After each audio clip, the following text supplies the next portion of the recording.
Vamos a continuar con la segunda parte del tema la santidad de Dios, bajo la serie Los atributos de Dios. Y vamos a ver nuestro texto en Apocalipsis 15:4. Apocalipsis 15:4. Es algo maravilloso que nos encontremos aquí en la casa del Señor. Amén. Dice así, en el nombre del Padre, del Hijo y del Espíritu Santo, Apocalipsis 15:4, ¿quién no te temerá, oh Señor, y glorificará tu nombre? Pues solo tú eres santo, por lo cual todas las naciones vendrán y te adorarán, porque tus juicios se han manifestado.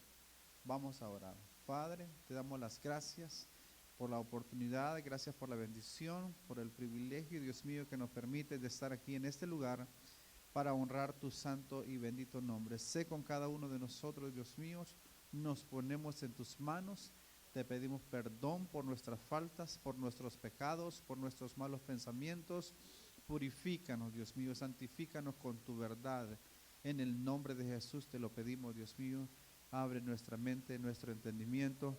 Sabemos que estamos delante de un tema bastante infinito, bastante inalcanzable, pero ayúdanos, Señor, en el nombre de Jesús. Obra en nuestra mente, en nuestro corazón, de manera muy especial. Te lo pedimos, Espíritu Santo, danos sabiduría, danos entendimiento, en el nombre de Jesús. Amén y amén. Pueden sentarse, hermanos. Entonces mencionábamos que ese es un tema, uno de los atributos de Dios, sobre los atributos de Dios, la santidad de Dios, y que la etimología de la palabra pues es cortado, apartado, o un corte aparte, separado, pero digamos que eso podría ser fácil de saberlo, pero lo que implica la santidad de Dios, lo que encierra esa verdad, el alcance que tiene esa verdad, pues es un misterio, es infinito. No lo podemos alcanzar, es como tratar de medir el poder de Dios. O sea, ¿cómo podemos medir el poder de Dios, el alcance, la sabiduría de Dios? Es infinito porque Él es un Dios infinito. Así es que pero Dios en su palabra nos ha revelado, y en los 10 mandamientos pues nos enseña, ¿verdad?, unos principios acerca de lo que debemos hacer, de lo que no debemos hacer. Bueno, entonces decíamos que solo Él es infinito, independientemente e inmutable santo.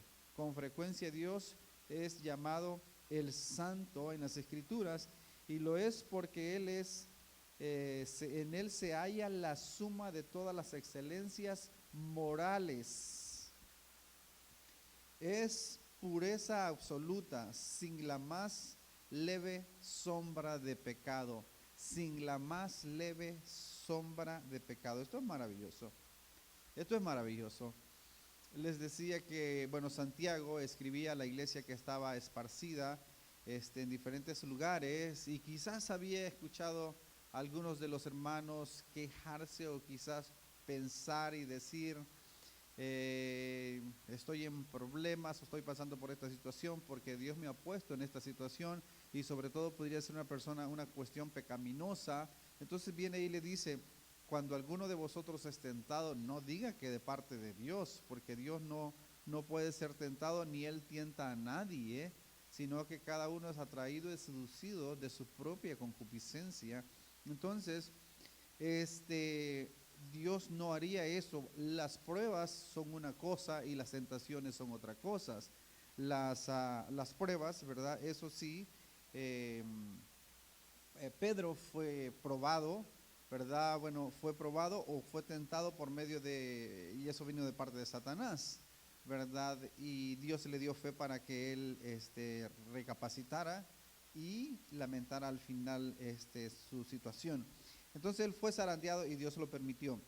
Dice el comentarista A.W. Pink en su libro Los atributos de Dios, La santidad atribuida en las Escrituras a la naturaleza y carácter divino es tal que demuestra claramente el origen sobrenatural de estas.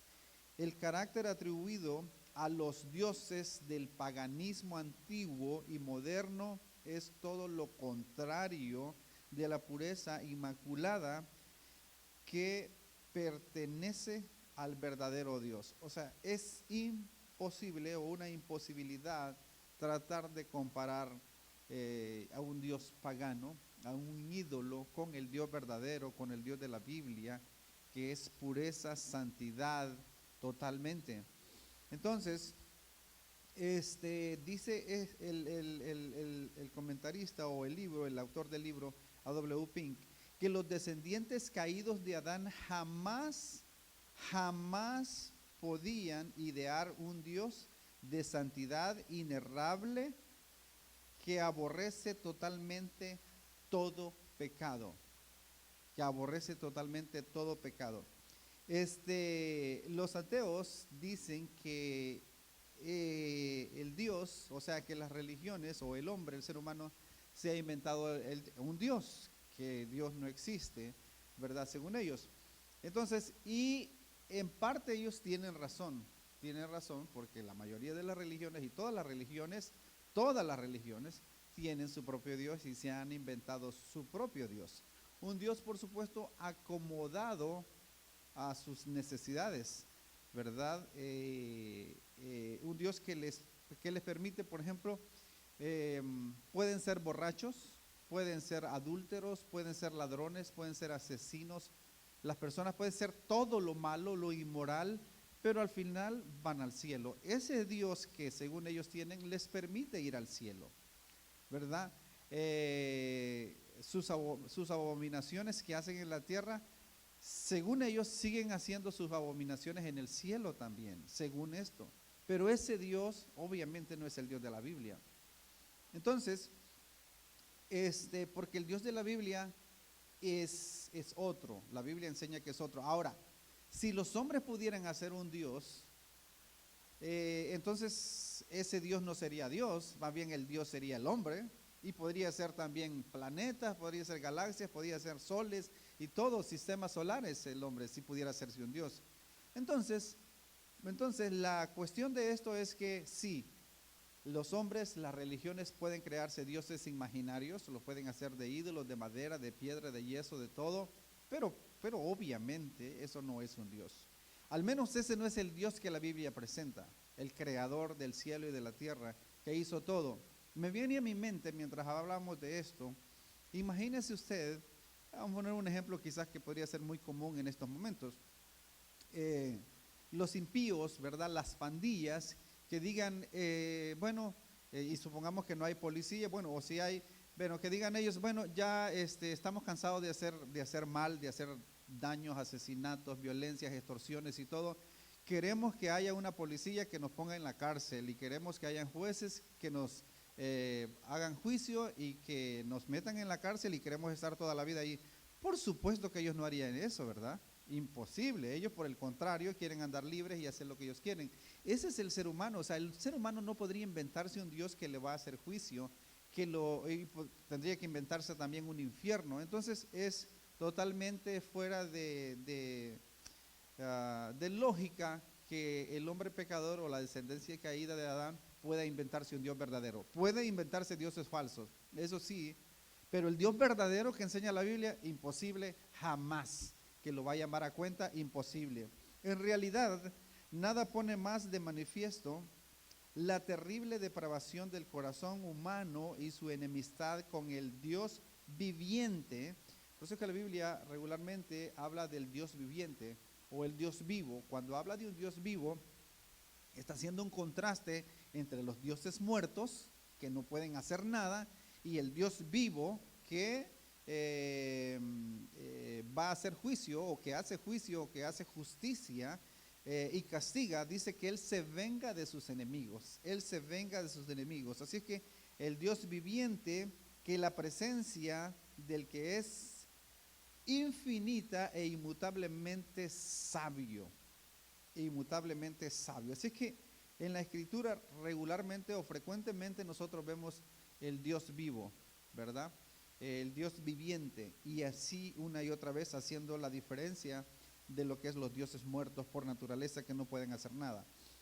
Las religiones se han inventado sus propios dioses, obviamente que a su propia medida. Incluso los judíos del tiempo de nuestro Señor Jesucristo se habían inventado su propio Dios, el Dios, y se habían inventado sus propias tradiciones, el Dios que ellos creían que eran, y como eran hijos de Abraham, ellos podían hacer hipócritas y hacer aparentar santidad delante de los hombres. Pero obviamente pero ¿qué les dijo Jesús acerca de ellos? Se creían hijos de Dios, pero ¿qué le dijo Jesús a esos judíos que se creían hijos de Dios? Les dijo: ustedes son hijos de vuestro padre el diablo. El Dios de ustedes es el diablo, no es el Dios verdadero, no es el padre de Abraham. Porque si fuerais hijos de Abraham, le dijo, me amarías.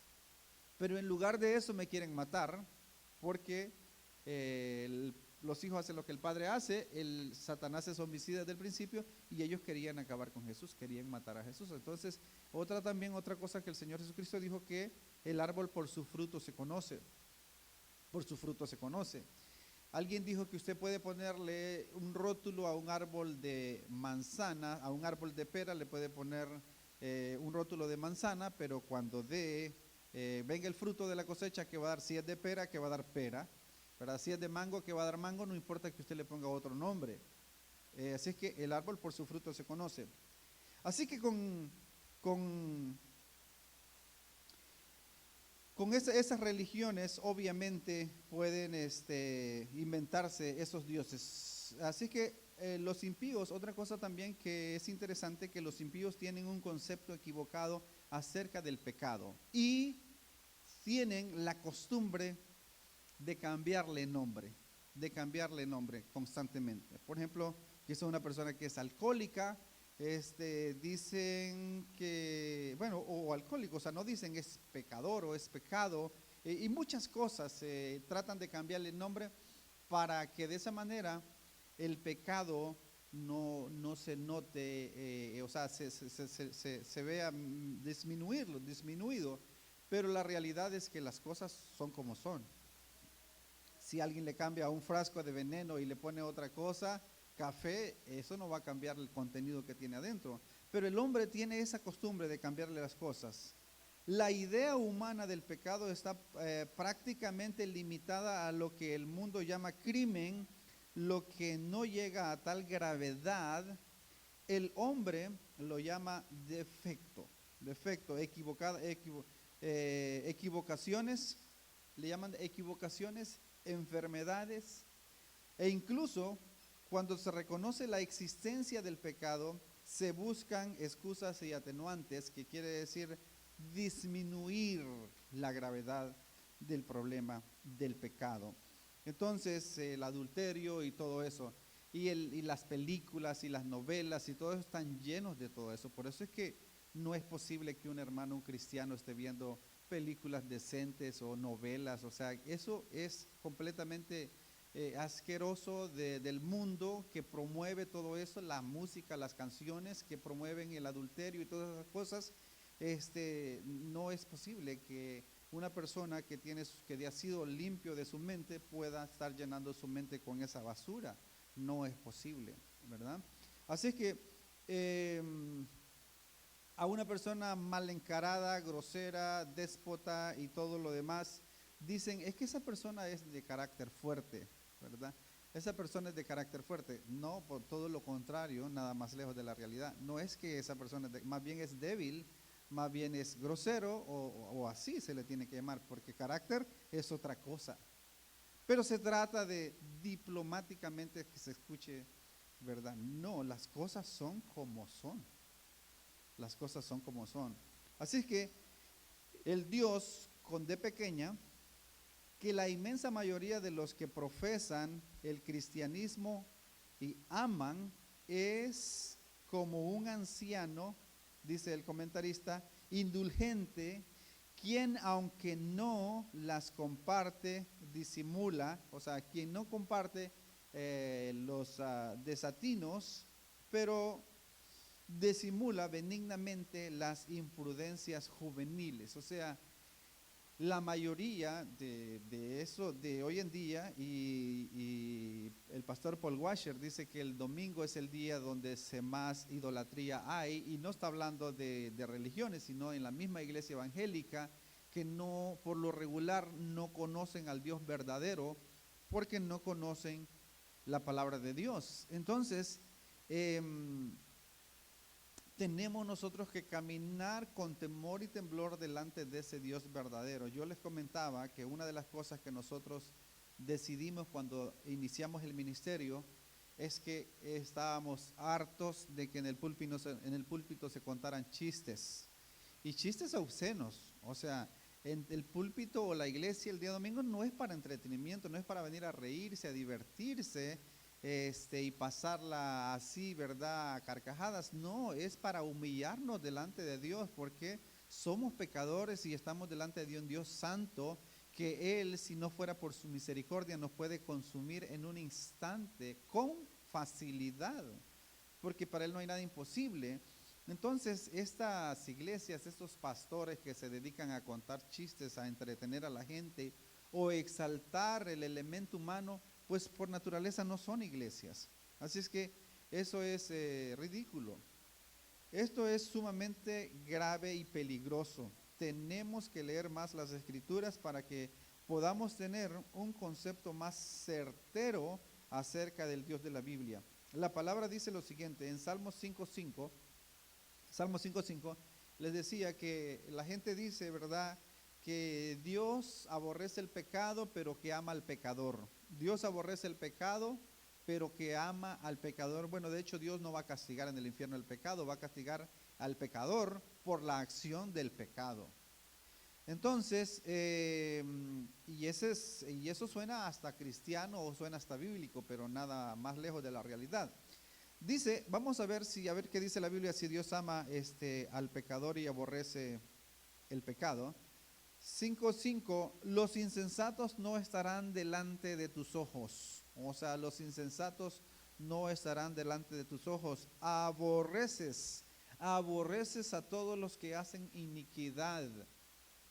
Dice que los ama, no, los aborrece, no los soporta, son abominación delante del Señor. Aborreces a todos los que hacen iniquidad. Entonces, Salmo 7:11, el Salmo 7:11 dice, y Dios es juez justo, Dios es juez justo, y Dios está airado, enojado contra el impío a veces.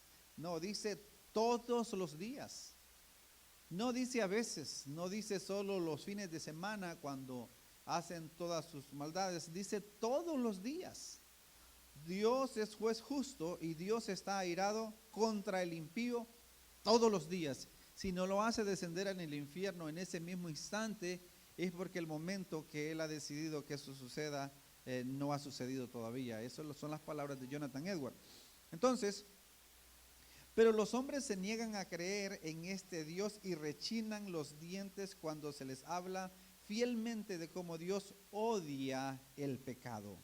Odia el pecado. La gente impía, ellos no quieren saber que un día tendrán que entregar cuentas, que un día estarán de pie delante de Dios, como dice la Escritura, y que tendrán que entregar cuentas. Bueno, Ray Comfort del Ministerio de Aguas Vivientes, él dice que quisiera ver un ateo en un avión y que anuncien que ya se le dañó el motor al avión, los motores del avión, y que van para abajo.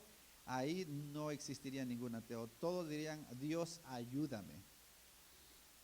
Porque es fácil decirlo cuando están en la tierra, cuando no están en peligro, pero cuando están en peligro se les acaba esa idea, sino que dirían, quizás los cristianos tienen razón, a lo mejor sí hay un Dios y me puede ayudar, si les digo ahorita que me ayude. Así que no, dice A.W. Pink, no, el hombre pecaminoso no podía imaginar un Dios santo, como tampoco crear algo como el lago de fuego, en lo que será atormentado para siempre. En lo que será atormentado para siempre. No. imposible. Que se pueden inventar dioses paganos, dioses ídolos que no son, ¿verdad? Dioses, eso sí, pero un Dios verdadero, imposible. Porque Dios es santo, es completamente imposible que acepte las criaturas sobre las bases de sus propias obras. Dios es santo, es infinito, es imposible que Él pueda aceptar o que alguien pueda negociar con Dios y decirle, te doy tanto y me aceptas, aunque sea impuro, aunque sea pecador. Es imposible, no existe tal negociación delante de Él, ¿verdad? Lo único es el medio que Él utilizó o que Él proveyó, que es por medio de nuestro Señor Jesucristo. No hay comunión entre la luz con las tinieblas. Una criatura caída podría más fácilmente crear un mundo, lo cual es imposible, que hacer algo que mereciera la aprobación del que es infinitamente puro, infinitamente santo. ¿Pueden las tinieblas habitar con la luz? ¿Puede el inmaculado deleitarse con los trapos de inmundicia? Imposible. Imposible, imposible. Vamos a ver Isaías 64:6 de la Biblia de las Américas, de la versión Biblia de las Américas. Todos nosotros somos como el inmundo, o sea, lo sucio, y como trapos de inmundicia todas nuestras obras justas. Todas nuestras obras justas, debería estar entre comillas, todos nos marchitamos como una hoja y nuestras iniquidades como el viento nos arrastran. Somos presos, somos esclavos, ¿verdad? De nuestras malas obras sin la ayuda de Dios. Dice que el que hace pecado es esclavo del pecado.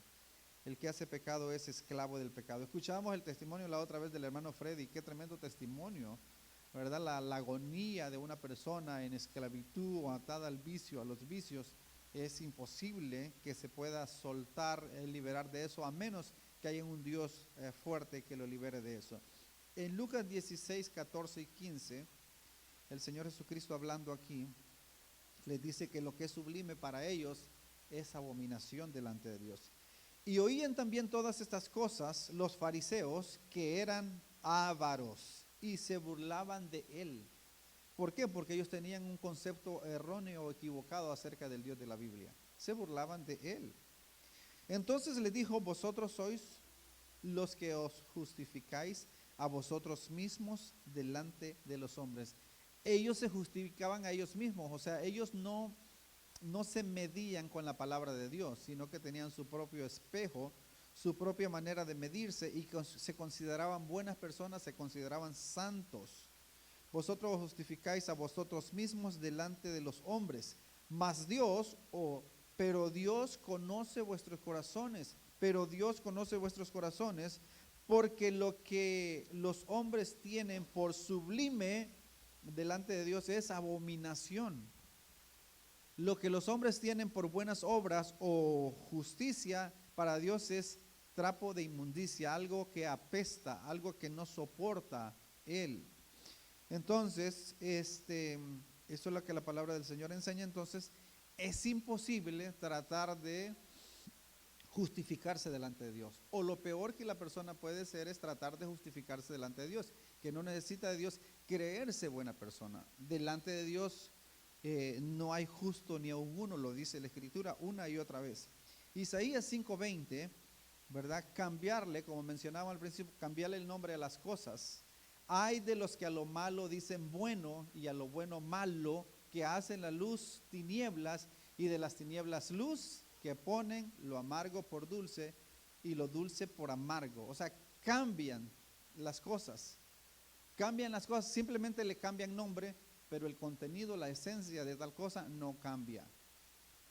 No cambia. No cambia.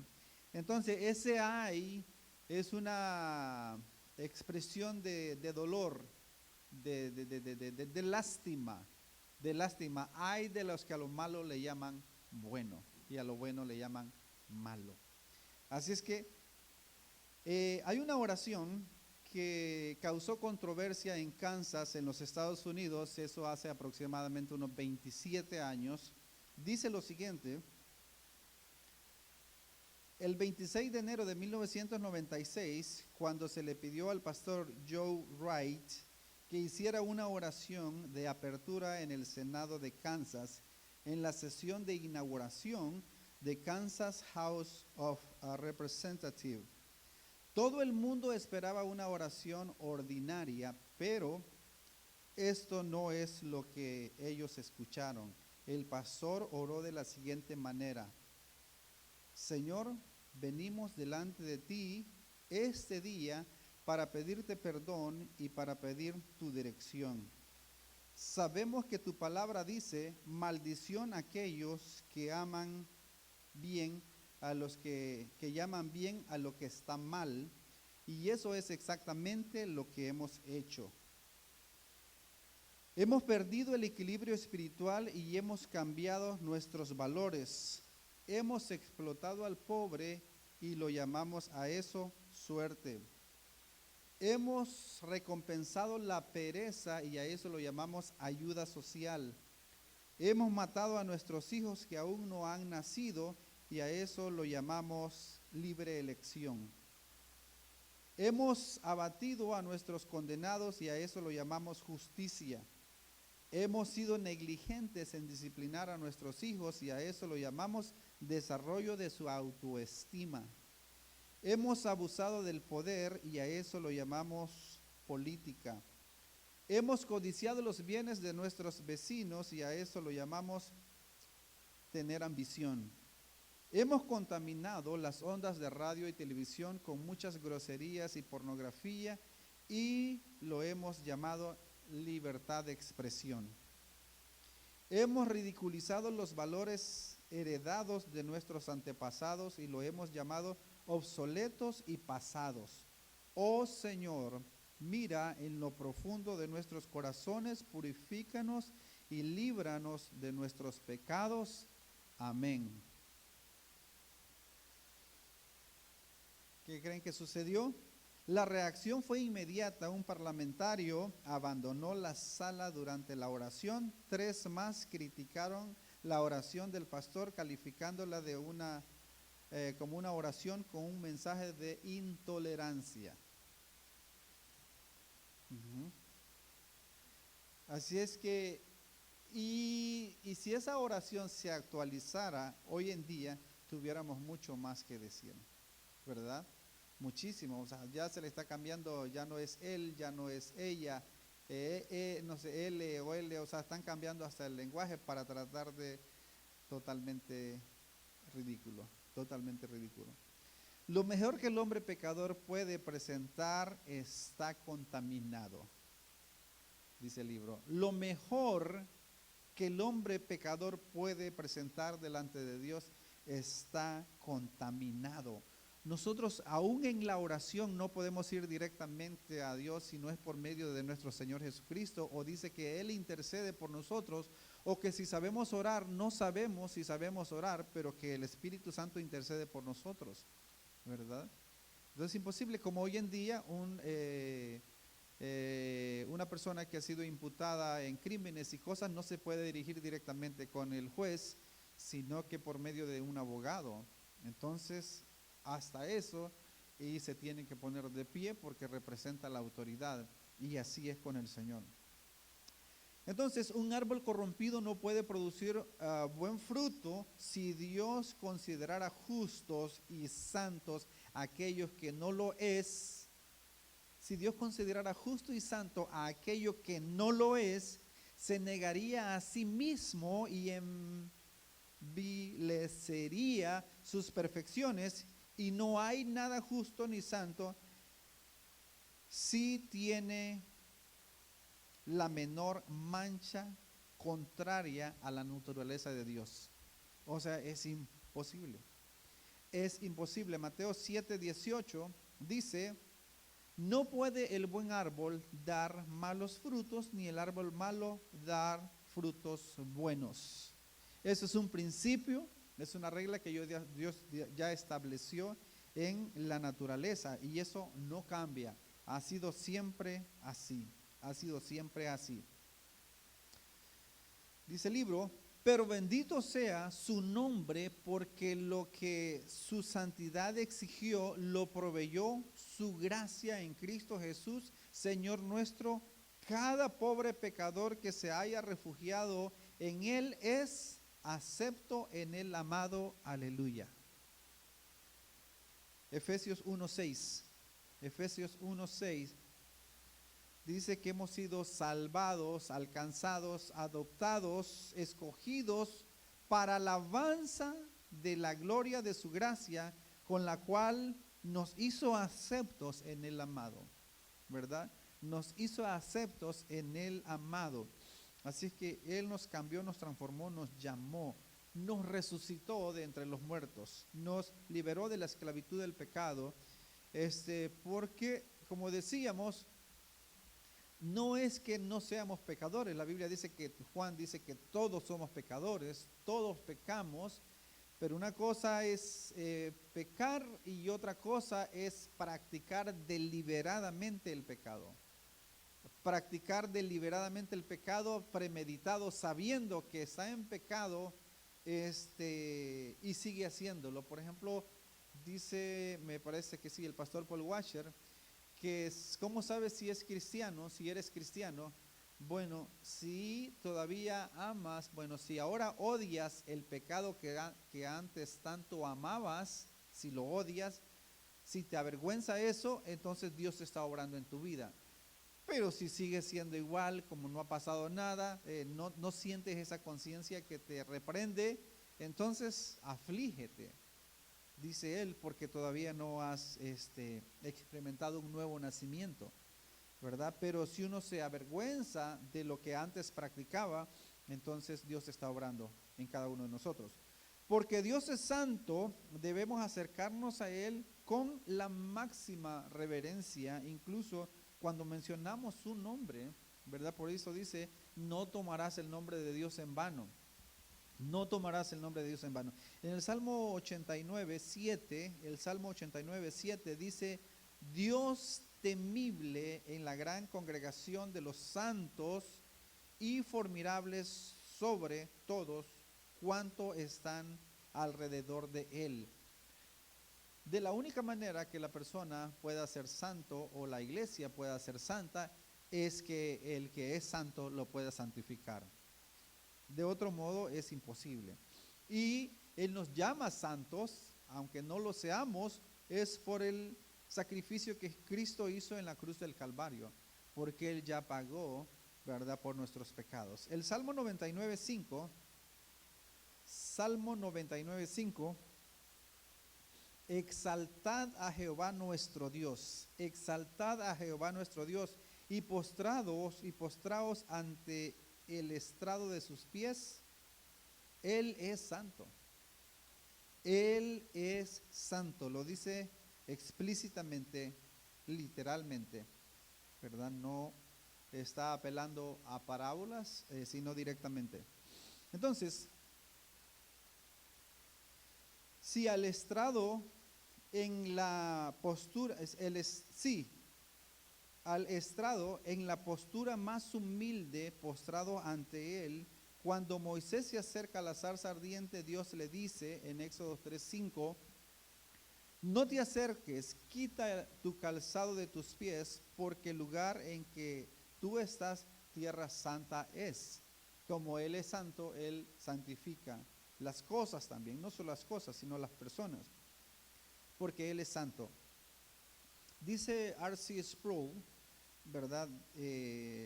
Dice él lo siguiente: cuando la palabra santo se aplica a Dios, no significa un simple atributo.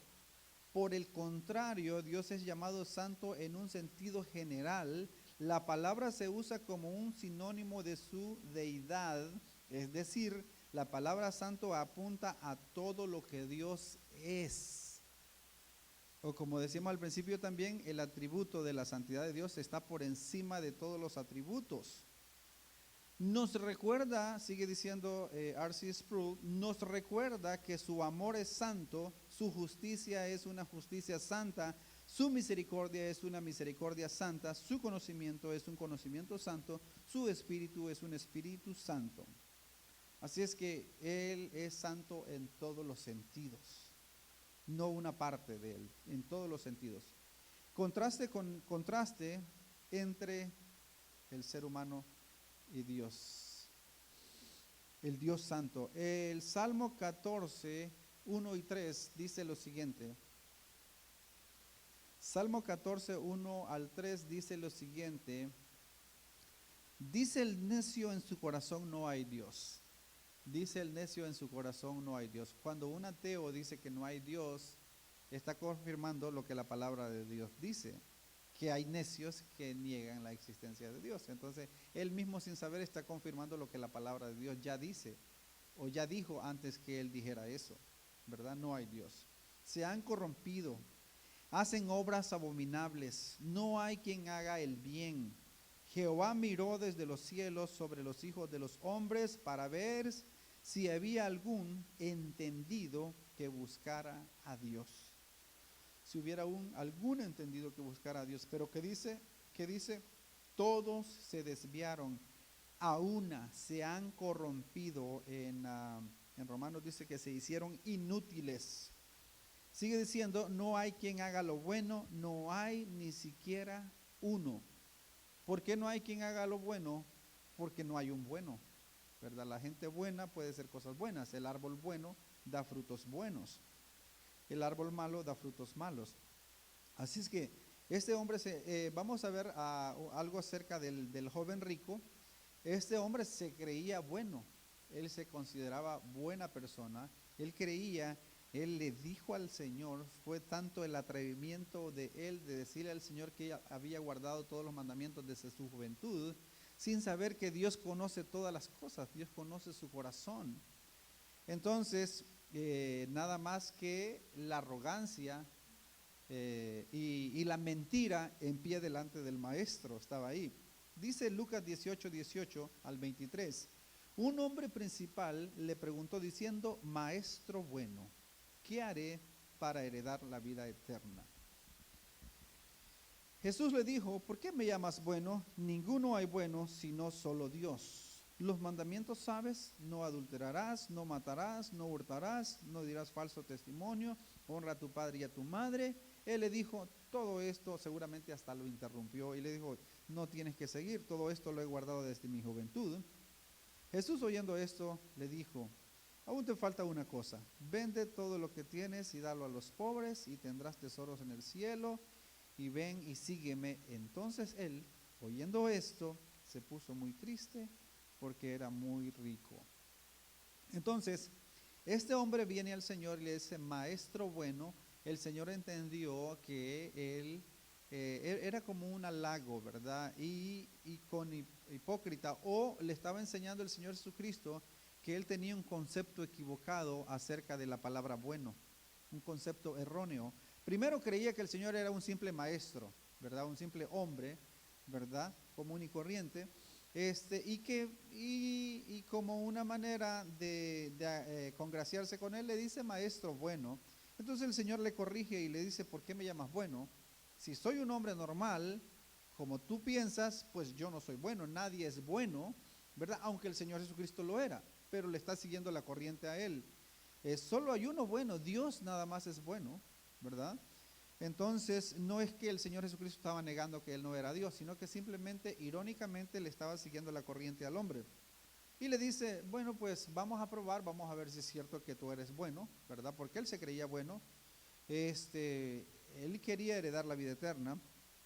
Entonces, los mandamientos, ¿sabes? No adulterarás, no matarás, no hurtarás, no dirás. Primero empieza con lo que se llama la segunda tabla de los mandamientos, o sea, la segunda parte de los 10 mandamientos, que son los del quinto en adelante, que tiene que ver con nuestro prójimo. Los primeros 4 tienen que ver directamente con Dios y los otros 6 tienen que ver con el prójimo.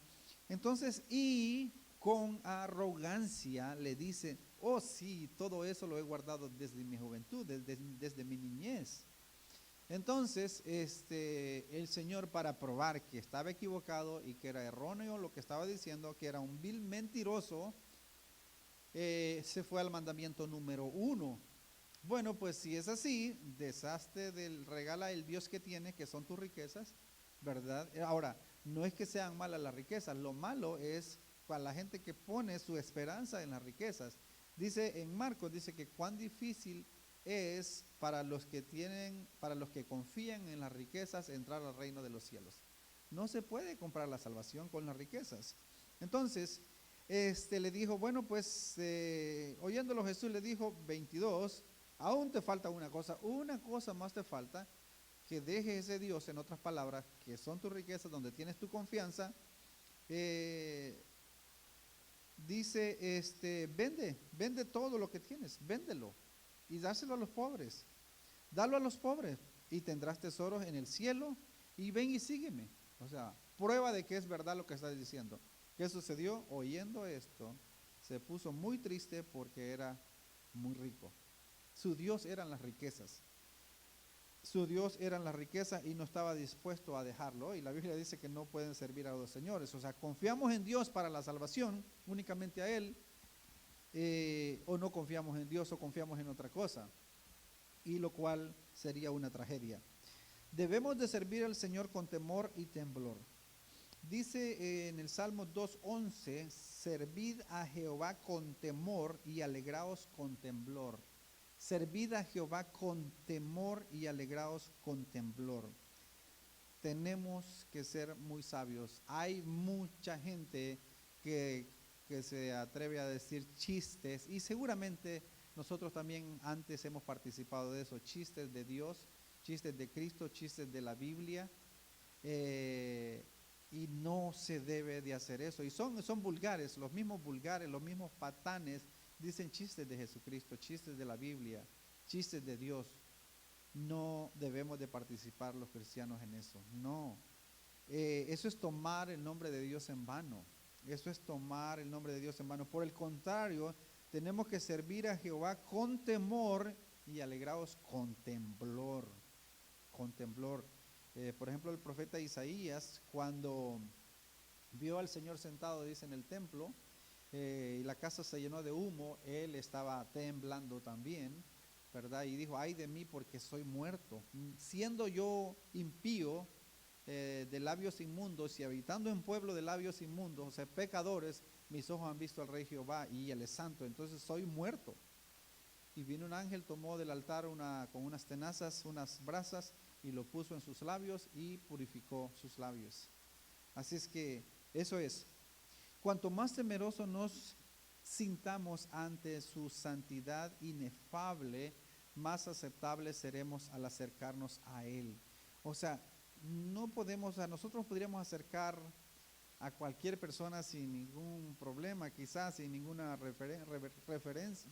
reverencia, pero no delante de Dios, no delante de Dios, pedirle a Él. O sea, como digo, hay gente que se atreve a darle órdenes a Dios y no es así. Hay que decirle siempre, Señor, si es tu voluntad, necesito esto, te pido esto, si es tu voluntad, si tú quieres que así sea, para tu honra y para tu gloria, ¿verdad? Porque Dios es santo, deberíamos de desear ser hechos conforme a Él. Su mandamiento es, sed santos porque yo soy santo. Ahí lo tenemos, primera de Pedro 1:16. Esto lo que está haciendo es trayendo, ¿verdad?, lo que le dijo a Moisés. Porque escrito está, sed santos porque yo soy santo. Primera de Pedro 1:16. Sed santos porque yo soy santo. Como dijimos, no hay comunión entre la luz y las tinieblas. Las tinieblas representan todo lo malo, todo el pecado, todo lo contrario a la santidad de Dios. No se nos manda a ser omnipotentes o omniscientes como Dios, sino santos, y eso es en toda conversación. Debemos de ser santos. No se nos manda a ser poderosos, no se nos manda a declarar o decretar como Dios, sino a ser santos. El versículo 15, primera de Pedro 1:15, o sea, en nuestras conversaciones, como hablábamos de los chistes y cosas, en todo tenemos que ser santos. Si no dice sino como aquel que os llama es santo, sed también vosotros santos en toda vuestra manera de vivir. No en algunas partes, no en el trabajo solamente, o en la casa solamente, o en la iglesia solamente. No, en toda vuestra manera de vivir. Yo recuerdo que cuando estaba trabajando en una agencia de autos, me decían los compañeros ahí, me decía, oye, tú eres diferente. Un americano me dice a mí, tú eres diferente. Dice, tú no dices malas palabras. Dice, porque para ellos todo es normal, todo es común. Y dice, tú no dices malas palabras. Dice, entonces, la gente se va a dar cuenta cuando hay un verdadero cristiano en ese lugar. Este, o por lo menos que se está esforzando a hacerlo, no miente, no colabora con las mentiras de ellos, con las maldades de ellos, o dice que va a trabajar y no trabaja, o cosas así, ¿verdad? Él no participa y dice, no, conmigo no cuenten, yo no puedo hacer eso. Yo tengo que hacer las cosas rectas siempre, aunque nadie me vea. Martín Lutero reconoció la justicia y la santidad de Dios de una manera particular, de una manera extraordinaria. De una manera extraordinaria. Él dice su historia que 6 horas al día pasaba confesándose, al punto que los que estaban recibiendo sus confesiones se cansaban de él demasiado. O sea, él empezaba a contar todos los pecados que había pensado un día antes, y estaba ahí porque la justicia de Dios, sabía que la justicia de Dios lo iba a enjuiciar, y él estaba completamente convencido de eso. Y es que así es. Cuando él iba por un camino y lo atrapó una tormenta y un rayo cayó cerca de él, él le prometió, siendo él estudiante de derecho, le prometió a Santa Ana que se iba a convertir en monje si lo liberaba de esa tormenta, de esos rayos. Quedó, ¿verdad?, traumado, y efectivamente abandonó sus estudios de derecho como abogado y se fue al monasterio para convertirse en monje. Pero era alguien diferente, no era como los demás monjes. Él sí tomaba en serio el pecado, y él quería ser libre del pecado. Se autoflagelaba él mismo, y ayunos y vigilias, y leía la palabra. De no verlo Dios sacado de allí, él hubiera muerto en esos sacrificios que hacía, ¿verdad?, desproporcionadamente, a diferencia de los otros, porque él quería agradar a Dios, pero no sabía. Era una angustia terrible. Dice aquí, con ardiente anhelo ansiaba comprender las epístolas de Pablo a los romanos, y lo que una expresión me lo impedía era la justicia de Dios. La justicia de Dios, eso era muy difícil para él poderlo a reconciliar o aceptar, o cómo era que, siendo él pecador, cómo es que Dios lo podía perdonar. Entonces sigue diciendo, pues la interpretaba como aquella justicia por la que Dios es justo y obra justamente al castigar al injusto.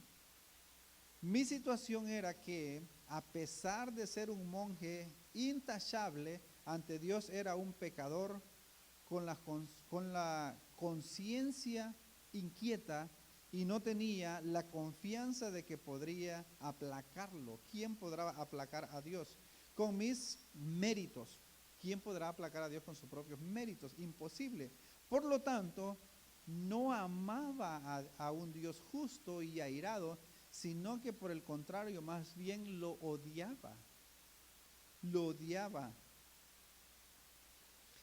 Entonces, y murmuraba contra él. Sin embargo, me aferraba al amado Pablo y anhelaba grandemente saber lo que quería decir. Medité noche y día hasta que entendí la conexión entre la justicia de Dios y la afirmación de que, esto es maravilloso, el justo por la fe vivirá. El justo por la fe vivirá. Esto lo trae Pablo desde el libro del Antiguo Testamento, Habacuc, en el libro de los Romanos. El justo por la fe vivirá. Somos imperfectos, no somos santos, pero el justo por la fe vivirá.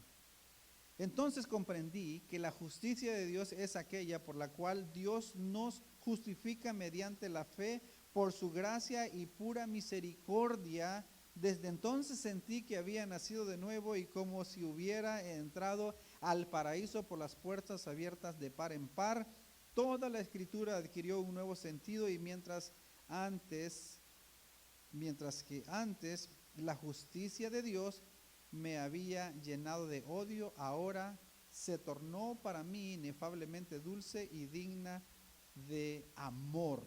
Este pasaje de Pablo se convirtió para mí en una entrada al cielo. El justo por la fe vivirá. Este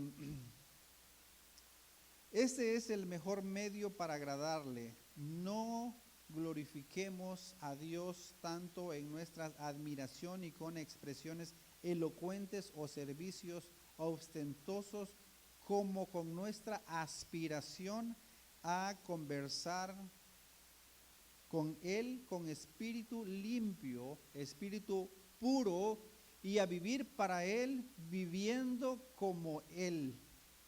Así pues, por cuanto solo Dios es fuerte y manantial de santidad, busquemos la santidad de Él, que nuestra oración diaria sea siempre. Terminamos con esto, Primera de Tesalonicenses 1:23. Primera de Tesalonicenses 5:23.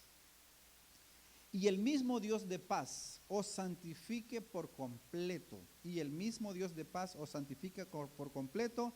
Y todo vuestro ser, espíritu, alma y cuerpo sean guardados irreprensibles para la venida de nuestro Señor Jesucristo. Amén. Vamos a dar gracias al Señor por este tiempo maravilloso. Amén. Padre, te damos las gracias por la bendición, gracias por tu palabra, Dios mío, que hemos escuchado. Gracias, Dios mío, porque nos has dado a entender lo que eso implica, servir a un Dios vivo, un Dios santo, un Dios que tiene poder, un Dios que es soberano, que es grande y temible, que es Rey de reyes y Señor de señores. Gracias, Padre Celestial, porque tu palabra dice que por tu misericordia no hemos sido consumidos, porque nunca decayeron tus misericordias. Para ti, Dios mío, sea toda la honra, toda la gloria por los siglos de los siglos. Ayúdanos, Dios mío, a caminar en santidad en toda nuestra manera de vivir, como lo enseña tu palabra, las Sagradas Escrituras. Ayúdanos, necesitamos de ti, Dios mío, en el nombre de Jesús. Amén y amén.